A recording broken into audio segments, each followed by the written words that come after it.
सास बहू की कहानी एक बहुत पुरानी और लोकप्रिय कहानी है जो पारिवारिक संबंधों और सामाजिक मूल्यों को दर्शाती है। इस कहानी का केंद्र सास और बहू के बीच के रिश्ते पर होता है, जिसमें विभिन्न भावनाएं, संघर्ष और समझौते शामिल होते हैं।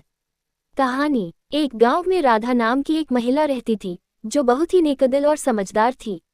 उसका एक बेटा था जिसका नाम राज था। राज की शादी सुनीता नाम की एक लड़की से हुई जो शहर से आई थी।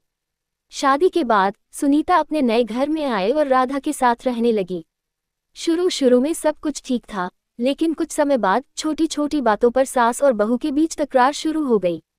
राधा को लगता था कि सुनीता शहर की चकाचौंध में पली बड़ी है और गांव के रीति रिवाजों को नहीं समझती, जबकि सुनीता को लगता था कि राधा उसके काम में हमेशा टोकती रहती है। समय के साथ तकरार बढ़ने लगी। राज को अपनी माँ और पत्नी के बीच फंसा हुआ महसूस हुआ। उसने दोनों से बात करने की कोशिश की, लेकिन कोई फायदा नहीं हुआ। एक दिन गांव में एक बड़ा धार्मिक आयोजन हुआ। राधा ने सुनीता को आयोजन की तैयारियों में मदद करने के लिए कहा, लेकिन सुनीता ने मना कर दिया क्योंकि उसे शहर जाना था। राधा इससे बहुत नाराज हुई और दोनों के बीच झगड़ा हो गया। कुछ दिनों बाद सुनीता ने देखा कि राधा बीमार है और उन्हें उसकी मदद की जरूरत है। उसने अपने सारे काम छोड़कर राधा की सेवा की और उनका ख्याल रखा। राधा इस देखभाल से बहुत प्रभावित हुई और उन्होंने महसूस किया कि सुनीता वास्तव में अच्छी लड़की है। धीरे धीरे दोनों ने एक दूसरे को समझना शुरू किया और उनके बीच की दूरियां कम होने लगी।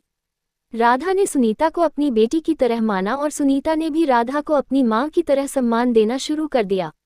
निष्कर्ष। इस कहानी से यह सीख मिलती है कि आपसी समझ और संवाद से हर रिश्ता बेहतर हो सकता है। सास बहू के रिश्ते में भी प्यार और समझदारी से सभी समस्याएं हल हो सकती हैं। परिवार में शांति और खुशी बनाए रखने के लिए जरूरी है कि हम एक दूसरे की भावनाओं और दृष्टिकोण का सम्मान करें।